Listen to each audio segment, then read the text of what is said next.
تبارك الذي جعل في السماء بروجا وجعل فيها سراجا وقمرا منيرا وهو الذي جعل الليل والنهار خلفة لمن أراد أن يذكر أو أراد شكورا.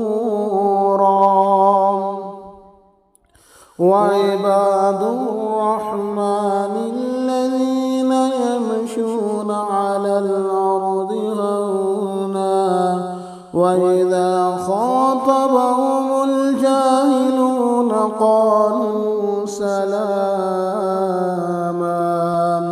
والذين يبيتون لربهم سجدا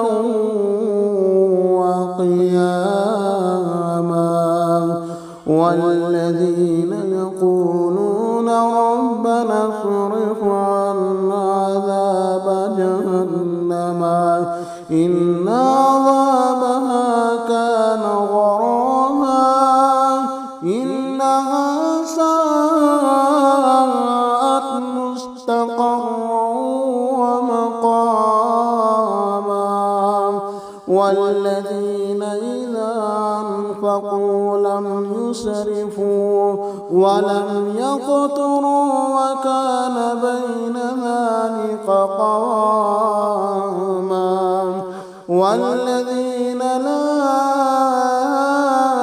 يدعون مع الله إلها آخر ولا يقتلون النفس التي حرم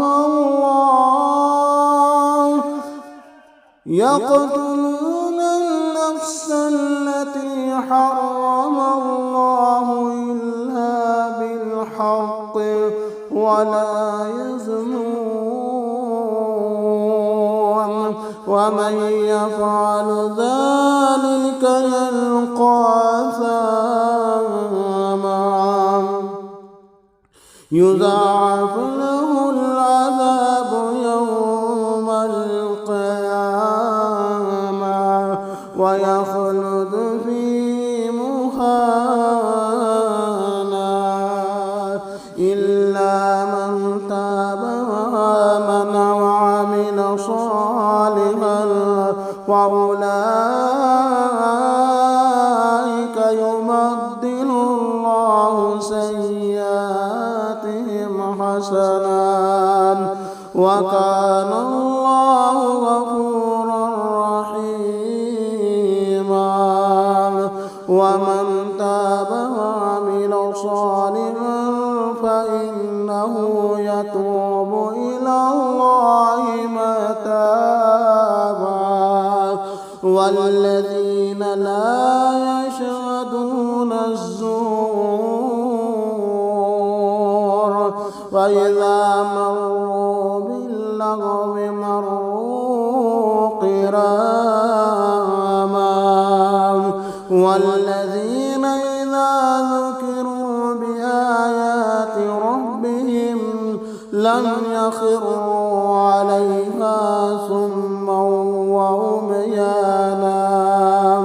والذين يقولون ربنا هب لنا من أزواجنا وذرياتنا قرة أعين واجعلنا للمتقين إماما. أولئك يجزون الغرفة بما صبروا ويلقون فيها تحية وسلاما خالدين فيها حسنت مستقرا ومقاما. قل ما يعبأ بكم ربي لولا دعاؤكم فقد كذبتم فسوف يكون لزاما.